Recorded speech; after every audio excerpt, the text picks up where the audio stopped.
அன்பார்ந்த முருகபக்தர்களுக்கு வணக்கம். நான் ஜெயமிஸ்கே கோபி. என்னுடைய இமயமலை பயணம் நல்லபடியாக முடிஞ்சு நான் சென்னை திரும்பிட்டேன். நான் விமான நிலையத்தில் சென்னை ரீச் ஆகி நான் வீட்டுக்கு போகிற வழியில் நான் அவ்வளோ மெசேஜ் பார்த்தேன்.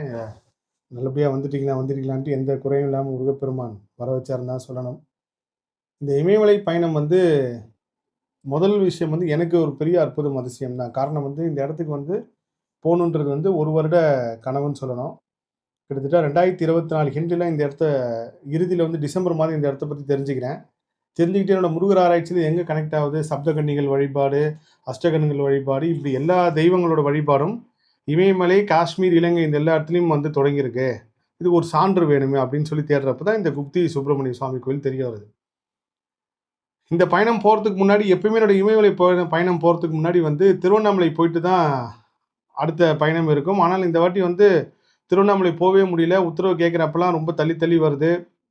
நானும் ஒரு தடவைக்கு மேலே கேட்கல. ஏன்னா முருகப்பெருமான்ட்ட உத்தரவு கேட்குறது ஒரு தடவை தான். ஏன்னா நான் எல்லார்ட்டையுமே நிறைய சொல்லுவேன், நீங்கள் உங்கள் இஷ்டத்துக்கு 2 தடவை 3 தடவை கேட்காதீங்க, ஒரே ஒரு தடவை மட்டும் கேளுங்க அப்படின்னு சொல்லிட்டு.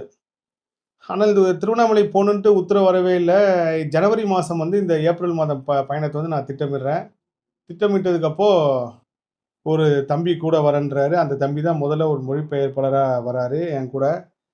அது ஒரு பெரிய கதைன்னு வச்சுங்க. ஆனால் இந்த திருவண்ணாமலைக்கு போகாததுக்கும் நான் காஞ்சிபுரம் போனதுக்கு ஒரு பெரிய அதிசயம். எனக்கு தனிப்பட்ட முறையில் இந்த இமயமலை பயணம் ஒரு அற்புதம் அதிசயம் தான் சொல்லணும்.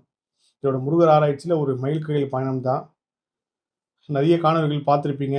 ஒரு சில காணொலிகள் நான் பதிவு செய்யலை. ஏன்னா அது எப்படி வேணாலும் யாரோட பார்வை வேணாலும் போகும்.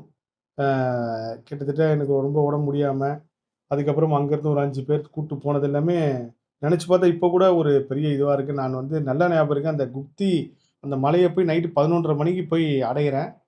அப்போது எனக்கு அவங்க படுக்க ஏற்பாடு பண்ணது வேறு ஒரு இடம். அந்த இடத்துல போய் நான் டம்மால்னு உளுந்து, என்னால் முடியல, எதுவாக இருந்தாலும் காலைல பார்த்துக்கலாம் அப்படின்னு சொல்லிட்டு அங்கே இருக்கிறவங்க ஒரு அம்மா அவ்வளோ அற்புதமான ஒரு வீடு மாதிரி ரெடி பண்ணி வச்சுருந்தாங்க. ஒரு ஹோம் ஸ்டே மாதிரி.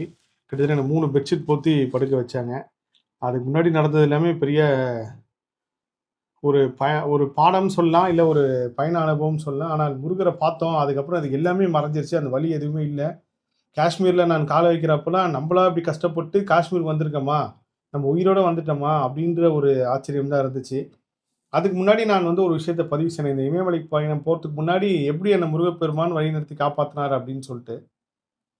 நான் பழனியில் யாசகம் வாங்குறப்போ பார்த்துருப்பீங்க. அந்த காணொலி இப்பவும் சோஷியல் மீடியாவில் இருக்குது. பழனியில் நான் முதல்ல யாசகம் வாங்குற தெய்வ கொண்டு வசரப்போ ஒரு ஐயா, சித்தர் ஐயா, என்னை பொறுத்த வரைக்கும் அவர் பெரிய சித்தர்னு தான் நான் சொல்லுவேன். ஏன்னா ராஜேஷ் சார் அடிக்கடிக்கு ஒரு பேட்டியில் சொல்லுவார், எனக்கு நடந்த அனுபவத்தை சொல்கிறேன், அதை நம்புறதும் நம்பாதவங்க விருப்பம் அப்படின்ட்டு. அதனால் என்றைக்குமே நான் பக்தி சார்ந்த விஷயத்தை அது தெரிஞ்சவங்கிட்ட மட்டும் தான் பதிவு செய்கிறேன். இதுவும் முருக பக்தர்களுக்கும் உலகம் ஃபுல்லாக இருக்கிற முருகர் சொந்தங்களுக்கும் இந்த காணொலி சமர்ப்பணம். அவர் நான் பழனியில் யாசகம் வாங்குறப்போ ஒரு ஐயா, சித்தர் ஐயா ஒரு திருவோடி என் கையில் கொடுத்து, எனக்கு அப்போ தெரியாது நான் திருவோடி ஏந்தி எதிர்காலத்தில் நான் யாசகம் வாங்க போகிறேன் தெய்வ குழந்தைங்களுக்காகன்ட்டு. அப்போது ஒரு திருவோடு யாசகம் என் கையில் திருவோடு கொடுத்து முருகர் கொடுக்க சொன்னார் அப்படின்னு சொல்லி அவர் யாசகம் வாங்கின சில்லறையை மொத்தமும் என்கிட்ட கூட்டிட்டு ஒரு செகண்ட் தான் அவர் வேலை வச்சு என் தலையில் ஆசீர்வாதம் பண்ணிட்டு, அப்போது அவர் பேசுனது என் மொழி எனக்கு தெரியாது. அவர் கிரந்த மொழியை ஒரு பாலி சம்மந்தப்பட்ட ஒரு மொழியில் ஒன்று பேசினார். அதெல்லாம் இப்போது கிட்டத்தட்ட இத்தனை வருஷம் கழித்து தான் அதெல்லாம் நான் உணர்ந்தேன். அப்போ என்னோட உதவியாளர்கிட்ட நான் என்னங்க ஃபோட்டோ வீடியோ எடுக்கலைன்னா எடுத்த சார் என்றால் அவர் முகம் தெரியவே இல்லை. ஒரு செகண்டில் அவர் கொடுத்துட்டு கிளம்பிட்டார். என்னடா இப்படி வந்தார், அவர் வந்ததே ஒரு மின்னல் மாதிரி வந்தார், கொடுத்தாரு, ஐயா போயிட்டார். அதுக்கப்புறம் ஒரு 2 மாதம் கழித்து இந்த மாதிரி ஐயா எனக்கு தெரியும், நான் அவரை அடிக்கடி பார்ப்பேன்னு எனக்கு ஒருத்தர் ஃபோன் பண்ணார். ஃபோன் பண்ணும்போதே அவரை நான் வாழும் இமயமலை சித்தர்னு சேவ் பண்ணாது. எதுக்கு அப்படி சேவ் பண்ணி வச்சேன்னு இப்போ வரைக்கும் ஏன் அப்படி சேவ் பண்ணேன், எதுக்காக அப்படி பண்ணேன்னு எனக்கு தெரில. அப்படி வாழும் இமயமலை சித்தர்னு சேவ் பண்ணி வச்சுட்டேன் கான்டாக்ட் லிஸ்ட்டில். அப்பப்போ அந்த தம்பி பேசுவார். அவர் பேர் சதீஷ். திடீர்னு ஒரு நாள் ஃபோன் பண்ணுவார். ஐயா உங்களுக்கு இந்த விஷயத்த சொல்ல சொன்னார், இப்படி பண்ண சொன்னார்னா அது எனக்கு ஏதோ ஒரு வகையில் வாழ்க்கையில் ஒரு கனெக்டாக இருக்கும். இப்படியே தொடர்ந்து பயணிச்சுட்டே இருக்கும்போது ஒரு நாள் கிட்டத்தட்ட இந்த ஏப்ரல் பயணத்துக்கு முன்னாடி ஒரு 15 நாளைக்கு முன்னாடி ஐயா உங்களை ஏப்ரல் 9ஆம் தேதி சென்னையில் வடபழனி ஆண்டவர் கோயிலில் காலைல 5 மணிக்கு பார்க்குறதுக்கு வராரு, வந்துருங்க அப்படின்னோடனே எனக்கு ரொம்ப குஷியாகி நான் ஓகே ஐயா கண்டிப்பாக பார்த்துருவோம், ஏதோ ஒரு விஷயம் இருக்குது போல இருக்குன்னு சொல்லி நான் ஓகே எல்லாம் சொல்லிட்டேன். நாள் நெருங்க எனக்கு ஒரு ஏப்ரல் 9ஆம் தேதி வர சொன்ன விஷயத்தையே நான் மறந்துட்டேன். நான் அப்போ கூட அந்த தம்பிக்கிட்ட சண்டை போட்டேன். எனக்கு ஒரு நாள் முன்னாடி நீ சொல்லியிருந்தா நான் வந்திருப்பேன் ராஜான்னா, இல்லைங்க ஐயா ஞாபகப்படுத்தக்கூடாதுன்னு சொல்லிட்டாரு, அதனால தான் சொன்னேன்னாங்க. கரெக்ட்டா அதே மாரி ஏப்ரல் 9ஆம் தேதி நான் 5ஆம் தேதி வரைக்கும் பேசுறப்ப கூட எனக்கு ஞாபகம் இருக்கு. நான் வந்துர்றேன். நானே என்னோட இமயமலை பயணத்தில சில பொருள்லாம் வாங்கணும், சில விஷயங்கள்லாம் எடுத்துட்டு போணும் அப்படின்னு சொல்லி திட்டமிடுறதுல இதில மறந்துட்டேன். அதுவும் இல்லாம ஏப்ரல் 9ஆம் தேதிக்கு முன்னாடி நாள் ஏப்ரல் 8ஆம் தேதி நான் அதிகாலை படுத்ததே 3:30 மணிக்கு தான் படுத்தேன். தியானம்லாம் முடிச்சுட்டு. காலையில ஃபோன் ஆன்ல இருந்திருக்கு. கிட்டத்தட்ட ஒரு 25 மிஸ்டு கால் தான் சொல்லணும். தம்பி அவ்வளோ ஃபோன் பண்ணியிருக்காரு. நான் எதார்த்தமா எல்லாம் முடிச்சுட்டு எடுத்து பார்க்குறேன். என்னோட பூஜை எல்லாம் முடிச்சுட்டு எடுத்து பார்க்குறேன். கிட்டத்தட்ட அத்தனை மிஸ்டு கால். அவருக்கு நான் ஃபோன் பண்ணி, "தம்பி நீங்க வந்து ஐயா இந்த மாரி சொல்லியிருக்கலாமே" அப்படின்னு. அப்பதான் அவர் சொன்னாரு, "இல்லைங்க ஐயா சொல்லக்கூடாது" அப்படின்னு சொல்லிட்டாருன்ட்டு. அப்போ நான் வந்து ஏப்ரல் 9ஆம் தேதி காஞ்சிபுரம் போறதா ஒரு திட்டம் வச்சிருந்தேன். இது யாருக்குமே தெரியாது. எனக்கு என்னோட உதவியாளருக்கு மட்டும் தான் சொல்லியிருந்தேன். "காலைல காஞ்சிபுரம் கிளம்பணும். என்னோட ஒரு பணி காரணமாக" அப்படின்னு சொல்லி காஞ்சிபுரத்தில ஒருத்தர சந்திக்கிறதுக்காக. அப்போ இவர்ட்ட சொல்றேன், "ஐயா இந்த மாரி அவர்ட்ட சொல்லுங்க. நான் வந்து இப்போ கூட எங்கேயா ஒரு நாள் வரேன்னா, இல்லன்னா ஐயா கிளம்பிட்டாரு. அடுத்த பயணம் எப்பயோ அப்ப சொல்லலாம்" அப்படின்னு சொல்லிட்டாரு. அப்புறம் நான் சொன்னேன், "இல்ல இந்த மாரி நான் காஞ்சிபுரம் போயிட்டு வரேங்க. போயிட்டு வந்து நான் ஐயாவ சந்திக்கிறேன்னு சொல்லி இமயமலைக்கு போறேன். ஐயா கிட்ட ஆசீர்வாதம் மட்டும் வேணும்னு சொல்லுங்க" அப்படின்னு சொல்லிட்டு, என்னைக்குமே வந்து வ ஏதோ ஒரு காரணம் இல்லாம இந்த விஷயம் நடக்காதுன்றது வந்து இந்த சம்பவம் நான் சொல்லி முடிக்கிறப்ப அத நீங்க உணர்வீங்க.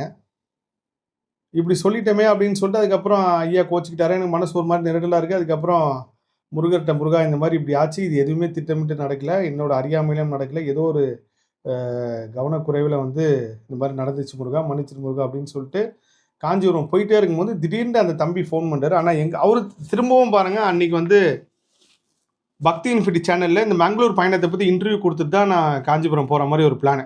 கரெக்ட்டா பக்தி இன்ஃபினிட்டி சேனல்ல உட்கார்ந்துட்டு இருக்கேன். இன்டர்வியூலாம் முடிச்சுட்டு எடுத்து பார்க்குறேன். திரும்ப ஒரு 10 மிஸ்டு கால் இந்த தம்பியே குடுத்துருக்காரு. ஐயோ! என்னடா இது அப்படின்னு சொல்லிட்டு தம்பிக்கு ஃபோன் பண்ணேன். "அண்ணா ஐயா வந்து காஞ்சிபுரத்துல தான் இருக்காராம். ஏகாம்பரநாதேஸ்வரர் கோயில்ல இருக்காரு. உங்கள வர சொன்னாரு." எனக்கு பெரிய ஆச்சரியம்.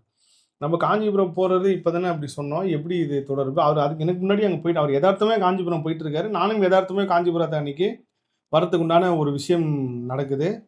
எல்லாமே பிரபஞ்சம் எப்படி எப்படிலாம் அனுமதிக்குதோ, அப்படி அப்படிலாம் இறைசக்தி நம்மள கொண்டு போகுதுன்னு உணர்ந்தேன். அதுக்கப்புறம் காஞ்சிபுரம் ஏகாம்பரநாதர் கோயிலுக்கு போனேன். இது எல்லாமே சுருக்கமா சொல்றேன். நேர்காணல்ல வந்து நான் நிச்சயமா விரிவா சொல்றேன். காஞ்சிபுரம் ஏகாம்பரநாதர் போனா ஐயா இருக்காரு. நான் வந்து இது வந்து எனக்கு நடந்த பர்சனல் அனுபவம். இத யார் வேணாலும் எப்படி வேணாலும் எடுத்துங்க. ஆனால் இது சத்தியம், உண்மை. என்னோட உதவியாளர்ட்ட சொல்றேன். எப்படியாவது ஐயா வந்து பேசுறத ஒரு ஃபோட்டோ எடுத்துருங்க. ஏன்னா, அவர் முகத்த வந்து நம்ம பார்க்கணும். நானே வந்து மறந்துட்டேன் அப்படின்னு சொல்றேன். கரெக்ட்டா அவர் உள்ள போறேன். செம வெயில் அந்த இடத்துல. கிட்டத்தட்ட ரொம்ப தூரம் நடந்து போன அப்புறம் ஐயா உள்ள இருக்காரு. ஐயா உள்ள இருந்தவுடனே, ஐயா கிட்ட பேசுறோம். ஐயா வந்து திரும்பவும் அதே மாரி ஒரு ஒரு கிரந்த மொழியிலயோ, ஒரு ஒரு விசித்திரமான ஒரு மொழியில ஆசீர்வாதம் பண்றாரு. ஆசீர்வாதம் பண்ணதுக்கப்புறம் எனக்கு தலையில கை வச்சு சில விஷயங்கள்லாம் வந்து சொல்றாரு. சொல்லி முடிச்சதுக்கப்புறம் ஒரு வெள்ளி வேல் ஒண்ணு கையில வச்சிருக்காரு. எடுத்து என்னோட நாக்குலயும் அது எழுதுறாரு ஐயா. இது எல்லாமே அவரோட அனுமதி வாங்கி, அதுக்கப்புறம் தான் பதிவு செய்றேன். ஏன்னா, இதுல ஒரு சம்பவம் எனக்கு நடந்துச்சு. அது உண்மையிலே அது அமானுஷ்யம் எடுத்துக்கிறதா, இல்ல இந்த அறிவியல் யுகத்துல வந்து இப்படிலாம் நடக்குமா அப்படின்னு எடுத்துக்கிறதா அப்படின்றது வந்து உங்கள் பார்வைக்கு விட்டுறேன். ஆனா எனக்கு வந்து உண்மையிலே ஒரு அமானுஷ்யம் தான். ஒரு அற்புத சக்தி தான் அந்த விஷயம் நடந்தது. அவர் ஐயா அப்படி எழுதிட்டாரு. எழுதினோனே நான் என்னோட உதவியாளர பார்க்குறேன். அவர் ஃபோட்டோ எடுக்கல கம்முன்னு நிக்கிறாரு. என்னடா அவரு ஃபோட்டோ எடுக்காம இருக்காரே அப்படின்னு சொல்லிட்டு அப்புறம் அந்த தம்பிகிட்ட கேட்டேன். "என்ன கண்ணா அவரு எடுக்கணும்?" அப்படின்னா, "இல்லங்க ஐயா வந்து கூடாதுன்னு சொல்ட்டாரு." அப்படின்னு சொல்லி எல்லாம் பேசி முடிச்சுட்டு, அதுக்கப்புறம் ஐயாட்ட இமயமலைக்கு போறீங்க, ஆசீர்வாதம் பண்ணீங்கன்னு சொல்றேன். பெங்களூர்ல எனக்கு பஞ்சூர்லி தெய்வம் என்ன கேள்வி கேட்டாங்களோ, அதே மாரி ஒரு கேள்வி ஐயாவும் கேட்கிறாரு. அப்பயும் நான் என்ன பதில் சொல்றது? அதுக்கு என்ன வேணும்னு கேட்கறது தெரியாம நான் திணறி நிக்கிறேன். அதுக்கப்புறம் ஐயா இந்த ஒரு விஷயம் சொல்றேன். அதெல்லாம் ஒரு பெரிய விஷயமே கிடையாது. வேற எதனா ஒண்ணு கேளுன்றாரு. அதுக்கப்புறம் திரும்ப ஒரு விஷயம் பேசுறோம். பேசி முடிச்சுட்டு, ஐயாகிட்ட ஆசீர்வாதம் வாங்கிட்டு, "நீங்க கிளம்பலாம் போ" அப்படின்னு சொல்ட்டாரு. நான் வெளிய வரப்போ ஐயா எங்களுக்கெல்லாம் முன்னாடி போறாரு. அப்ப என் உதவியாளர்ட்ட நான் ஒரு ஃபோட்டோ மட்டும் எடுத்துட்டேன்னா, ஒரு பின்னாடி ஃபோட்டோ மட்டும் எடுத்துட்டேன். அவர் முகம் தெரியாது. பின்னாடி ஃபோட்டோ மட்டும் எடுத்துட்டேன். எடுத்ததுக்கப்புறம் யாருக்குமே தெரியாது. அந்த சதீஷ் கிட்ட நான் அப்புறம் தான் சொன்னேன். நான் டெலீட் பண்ணிடுறேன் வேணும்னா அப்டின்னேன். இல்ல நான் ஐயாவ கேட்டு சொல்றேன் அப்டின்னு சொல்லிட்டாரு. நான் வச்சிருக்கிற ஃபோன் வந்து கொஞ்சம் உயர் ரக ஃபோன். S25 அல்ட்ரா அந்த ஃபோனு. அவ்வளோ சீக்கிரத்தில வந்து அந்த ஃபோன் வந்து ஹேங் ஆவாது. ரொம்ப ரொம்ப அட்வான்ஸ் டெக்னாலஜி உள்ள ஃபோனு. எடுத்து முடிச்சதுக்கப்புறம் இந்த சதீஷ் கிட்ட ஏதாவது ஒரு ஃபோட்டோ, வீடியோவாவது கேட்டுக்க சொல்லேன் எங்க அம்மாகிட்ட காட்டுறதுக்கு. ஏன்னா எங்க அம்மாவுக்கு வந்து ரொம்ப இந்த மாரி விஷயங்கள வந்து அவங்களும் ஒரு தெய்வ சக்தியோட கனெக்டட். எங்க அம்மாகிட்ட காட்டணும். பிளஸ் நான் வந்து எனக்கு மெமரபிளா இருக்கணும். ஐயா என்ன சொன்னாருன்னு தெரியல. ஆனா ஏதோ ஒரு விஷயம் சொன்னாருன்னு மட்டும் எனக்கு மைண்ட்ல ரெஜிஸ்டர் ஆயிடுச்சு. அப்படின்னு கேட்கிறேன். இல்லைங்க நான் ஐயாவ கேட்டு சொல்றேன். அப்படின்னு சொல்லிட்டு கேட்டுட்டு கொஞ்ச நேரம் கழிச்சு ஒரு வீடியோ ஒண்ணு அனுப்புறாரு. அந்த வீடியோல நானும் ஐயாவும் இருக்கிற வீடியோ வந்து ஓப்பன் பண்றேன். ஃபோன் ஹேங் ஆயிடுச்சு. திரும்பவும் ஓப்பன் பண்றேன். ஃபோன் ஹேங் ஆகுது. என்னடா இப்படி ஆவே ஆவாதே! WhatsApp வந்து ரொம்ப ஸ்டக் ஆகி நிக்குது. நான் அதுக்கப்புறம் நான் கொஞ்சம் அந்த டெக்னாலஜி லெவல் நம்மளுக்கு கொஞ்சம் தெரிஞ்சனால ஃபோன்ல இந்த மாரி ஏதாவது ஒண்ணு இருக்குமா? இப்படிலாம் யோசிச்சு பாரு அவன எதுவுமே கிடையாது. மத்த எல்லா விஷயம் ஓப்பன் ஆவுது. திரும்ப இந்த வீடியோக்குள்ள போனா மட்டும் ஆயிடுது. அதுக்கப்புறம் அந்த தம்பி சதீஷ்ட்ட சொன்னேன், "கண்ணா என் ஃபோன் வந்து ரொம்ப நெறைய கான்டாக்ட்ஸ் உள்ளது. எனக்கு தயவுசெய்து இந்த வீடியோ வேணாம். நீங்க டெலீட் பண்ணிருங்க. நான் என்கிட்ட இருக்கிற ஃபோட்டோவும் டெலீட் பண்ணிடுறேன்." இது ஏன் அப்படி ஆச்சுன்னா, அப்ப அந்த தம்பி சொன்னாரு, "இல்லண்ணா எனக்கும் இதே மாரி ஆச்சு. என்னோட கிட்டத்தட்ட ஒரு பல மெமரி ஃபோட்டோஸ் எல்லாமே போயிடுச்சு. நான் ஐயாவ தெரியாம ஒரு வாட்டி எடுத்துட்டேன். அப்புறம் அவர்ட்டயும் நான் சொன்னேன். ஏன் கண்ணா அனுமதி கேட்டு தானே எடுத்துருக்கணும்னு சொல்லிட்டு. அதுக்கப்புறம் திரும்ப எனக்கு எந்த ஃபோட்டோ வேணாம், வீடியோ வேணாம். நீங்க டெலீட் பண்ணிருங்க. நானும் டெலீட் பண்ணிடுறேன்னு சொல்லி, அதுக்கப்புறம் திரும்ப ஒரு 1/2 மணி நேரம் கழிச்சு நான் வந்து அந்த அவரு எடுத்த ஃபோட்டோவும் டெலீட் பண்ணிட்டேன். அந்த தம்பி அனுப்பிச்ச எல்லா ஃபோனும் டெலீட் பண்ணிட்டு, திரும்ப "அண்ணா இப்போ பண்ணுங்க சரியாயிடும்" அப்படின்னு சொன்னதுக்கப்புறம், திரும்ப காஞ்சிபுரத்துலேருந்து நான் சென்னை வந்துட்டு இருக்கும்போது சரவணபவன் ஹோட்டல்ல சாப்பிடுறேன். ஃபோன வந்து அப்ப எடுத்து பார்க்குறேன். எடுத்து பார்க்கும்போது திரும்பவும் வீடியோ கட் ஆவுது. ஃபுல் வீடியோ வரவே இல்ல. நான் வேற மொபைலுக்கு அனுப்பிச்சு பார்த்தாலும் ஃபோன் போல திரும்ப அங்கே நிக்குது. இந்த வீடியோ வேண்டவே வேண்டாம். நம்ப ஞாபகமா வச்சுக்க வேண்டாம். ஏதோ ஒரு காரணம் இல்லாம ஐயா சொல்லியிருக்க மாட்டாருன்னு சொல்லி அந்த மனநிலைக்கு போனதுக்கு அப்புறம் தான் அந்த தம்பி திரும்ப ஃபோன் பண்ணி, "இப்ப பாருங்கண்ணா வீடியோ, ஃபோட்டோ வரும். அதுல இந்த ஒரு விஷயத்த மட்டும் தான் பதிவு செய்ய சொன்னாரு" அப்படின்னு சொல்லி சொன்னாரு. இது எனக்கு எங்க கனெக்ட் ஆச்சுன்னா, இமயமலையில அந்த குப்தி முருகர் கோயில் ரொம்ப தூரம் பார்த்துட்டோம். கிட்ட தான் இருக்கு, கிட்ட தான் இருக்குன்னு சொல்லி கூட்டு போ ஒரு கட்டத்துக்கு மேல எனக்கு ஆக்ஸிஜன் இல்ல. நான் எடுத்துட்டு போன சுடு தண்ணிய ஒருத்தர் கொண்டு போயிட்டாரு. குடிக்க தண்ணி கிடையாது. வழியில எங்கேயுமே தண்ணி கிடைக்காது. ஒரு கட்டத்தில தண்ணி இருந்தா தான் நகருவேன். இல்லன்னா நான் இங்கேயே கிடக்குறேன். என்னால எங்கேயும் நகரவே முடியாது. நாக்குலாம் விரட்டுது. அப்படின்னு சொல்லி நிக்கிறப்போ, இவர் ஐயா பண்ண ஆசீர்வாதம் வந்து எனக்கு கனெக்ட் ஆகுது. எப்படியாவது பொழச்சு முருகர பார்த்துருவோம் அப்படின்னு சொல்லிட்டு, அதுக்கப்புறம் தான் அந்த 4 பேர் இயற்கையா வந்தது.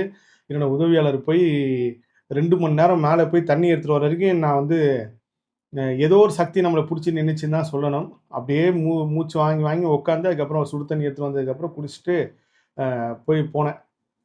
ஸோ இது வந்து ஒரு பெரிய அனுபவம். நான் இமயமலை கிளம்புறதுக்கு முன்னாடி. இந்த காணொளி வந்து நீங்க முதல் பார்ட்டா பார்ப்பீங்க. செவ்வாய்க்கிழமை அன்னைக்கு பார்ப்பீங்கன்னு நெனைக்கிறேன். ஏன்னா, காலைல அதிகாலை இந்த செவ்வாய்க்கிழமை காணொளி பதிவு செய்றேன். அன்னைக்கு கண்டிப்பா நான் பதிவு செஞ்சுடுறேன். அடுத்தது இமயமலை பயணம் தான். எந்தெந்த வழியில நான் எப்படி எப்படிலாம் போனேன், எப்படி இந்த முருகர் வந்தாரு, குப்தி கார்த்திக் சுவாமி, குப்தி சேனாதிபதி, குப்தி பிரபு கார்த்திகேயா, குப்தி கேலங்பதின்னு இப்படி எத்தனையோ பேர் இருக்கு. அதில வந்து முதல் தமிழரா நான் போனேன்னு சொல்லி நான் பதிவு செஞ்சேன். இது எல்லாம் எப்படி நடந்துச்சு? எங்க வந்து தப்பு நடந்துச்சு? ஏன் வந்து இவ்வளோ ஸ்ட்ரகிள்ஸ் காரணம்ன்றது எல்லாத்தையுமே நான் அடுத்த காணொளியில பதிவு செய்றேன். அந்த ஐயாவோட ஃபோட்டோவும் அனுமதி வாங்கி நான் பதிவு செய்றேன் பாருங்க. தெய்வம் இருக்கு. நம்புறவங்களுக்கு தெய்வம் இருக்கு. இது உண்மை. இயற்கையும் இருக்கு. எல்லா புகழும் முருகனுக்கே. நன்றி.